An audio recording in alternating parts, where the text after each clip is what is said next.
I dated my ex-boyfriend for a few years and we broke it off a few months before COVID. We were both madly in love and I'm still not over him. My best friend knows this. A few months ago, she started getting distant from me and it's super unusual for me because she needs me for everything. Like just a few things that I helped her do: find colleges, apply to colleges, help donate money for her college fund, help her build her resume, find her therapy, find her a job, and countless other things. I even paid for a lot of stuff for her, like going on trips and such. She didn't really do much for me and was somewhat of an emotional support because we'd always talk about her. But then I really didn't mind and didn't care what I did for her. She was my BFF and you are best friends. They're sisters. Last month, she broke and told me that the reason that she's so distant is because she's quarantining with my ex and they're a thing. Whatever hopes I had of getting back to my ex are squashed because I don't think I can get over him hooking up with my best friend. I'm super heartbroken and I know that you don't own people, but that doesn't mean that you can't be upset about their betrayal. Yes, dating your best friend's ex that she still loves is a betrayal. She asked me if I was happy for her, because she finally got a good job and a nice boyfriend. That job she has is solely because of me, because I asked an old acquaintance to return a favor by hiring my best friend. He wanted to hire someone else, but I begged him to hire her. I know how people are sometimes hurt, but then they say, "But I'm truly happy for you."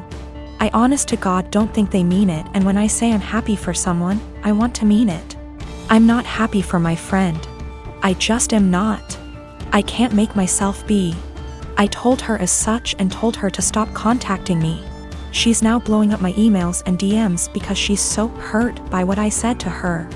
My dad said that I should have just kept this to myself since I know my best friend is a sensitive person and is hurt. But what about me?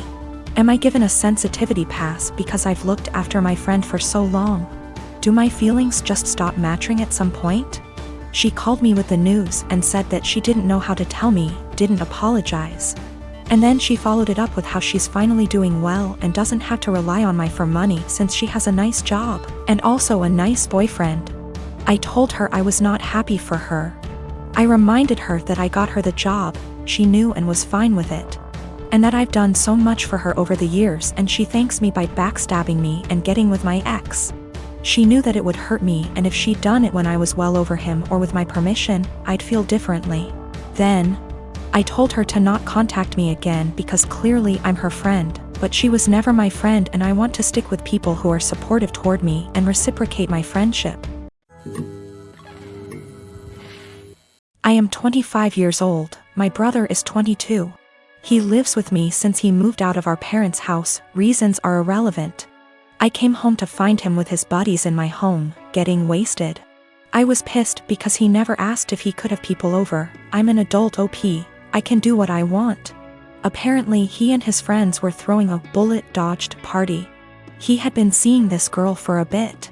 She texted him letting him know that she was pregnant, but planning to abort the baby. She asked if he could financially help her pay for the operation. He blocked her. I was horrified. Apparently he and his brilliant friends decided that she had lied about taking birth control, because it's impossible for women to get pregnant if they're on the pill. I was completely disgusted not only by their ignorance towards birth control and safe sex, but by the fact that he would block a girl and leave her completely on her own to handle a problem that he was at least 50% responsible for. I told him, in these exact words, "Pack your shit and get the out." Obviously more than this has happened in the past. But this was my breaking point. I had tried so hard to bend over backwards for my baby brother. House him when he was homeless, help him get a job, give him rides, only for him to turn out like that? Nope. So anyways, he and his friends stood there like they didn't think I was serious. I said again, "All of you get the out.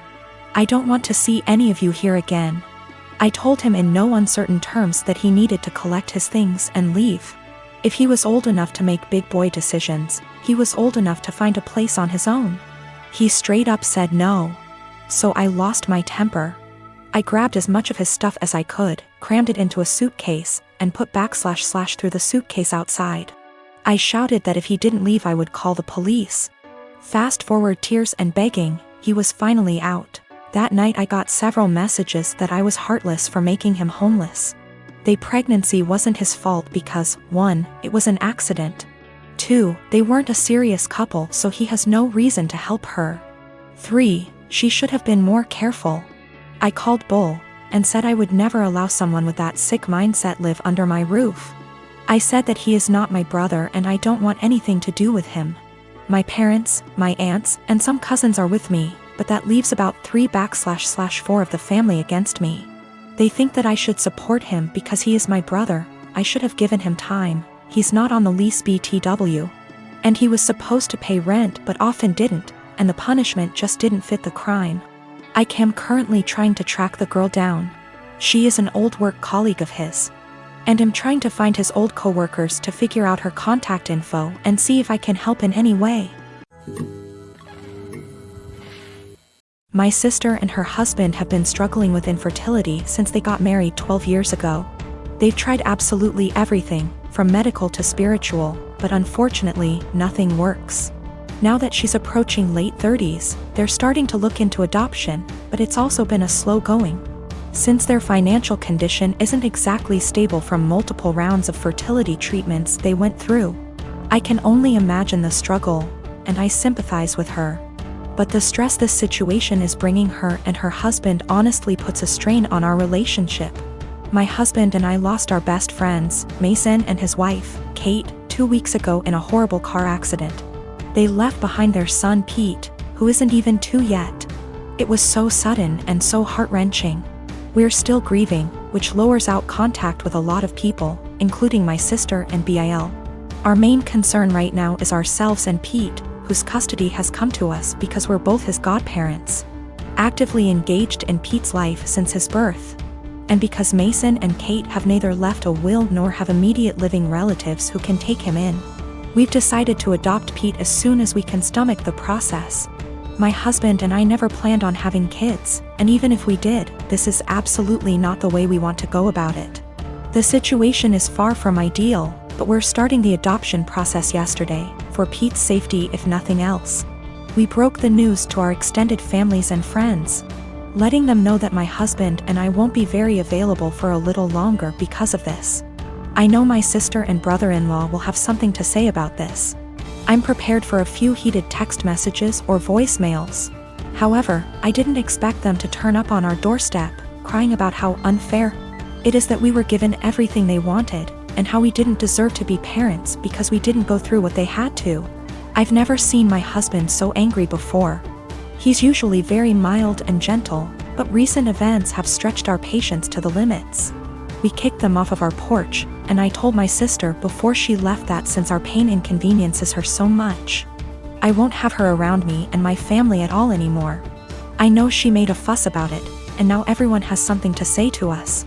We turned off our phones, so we don't know which ones are cursing us and which one aren't. I know some did //r. My husband and I are both in pain and grieving, and we can't trust ourselves to be objective. For the sake of disclosure, my husband and I are both men. No, this is not a case of homophobia. My sister, for all her fault, was the first person to accept me for who I love.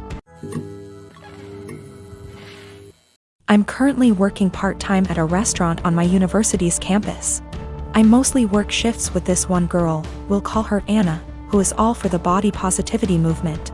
She embraces her body type and regularly posts inspiring quotes or images on her social media accounts. Personally, I have nothing against this at all. I am also in full support of treating and accepting everyone no matter their body type. However, I do believe that everyone should be healthy, eating right, exercising, taking care of their mental health, etc. Or at least attempting to be. I don't support those who use the body positivity movement as a cloak to shield and justify their unhealthy and damaging behaviors. However, despite being a supporter, Anna regularly comments on my body type. For example, I always bring food for my shifts since I personally think the food there is not the healthiest: burgers, fries, more fried food, etc. Anna will often say things like, "You should eat a burger, you could use a few extra pounds, honey." Or, "You look skinnier than last week. I told you to stop eating salads every day." She'll sometimes even feign concern for me and ask me in private if I was struggling with my weight, and then proceed to tell me that I look way too skinny to be healthy. One time I was changing into my work shirt in the back and Anna saw my stomach and commented that my stomach was starting to look like a man's. I have no idea what that even means, but I doubt it was a compliment. These hypocritical comments have pissed me off. I enjoy eating healthy and cooking my own meals, and I enjoy working out and staying toned. Anna, on the other hand, gorges herself on the food in our restaurant, drinks about 3 cans of Coke per shift, and does not work out. I don't think this is healthy. Finally, during yesterday's shift, this guy I kinda like came in to get some food, and I was super excited to see him. He turned out to be a bit cold towards me, and the whole event was a bit anticlimactic. Oh well. Anna witnessed the whole thing, and after he left, she said, maybe he's into Kuvya girls. I basically blew up at her and called her out for all of her hypocrisy. I asked how she could call herself a supporter of body positivity when she regularly shamed my body. Then I told her that she was unhealthy in many ways. I called her out on her eating habits.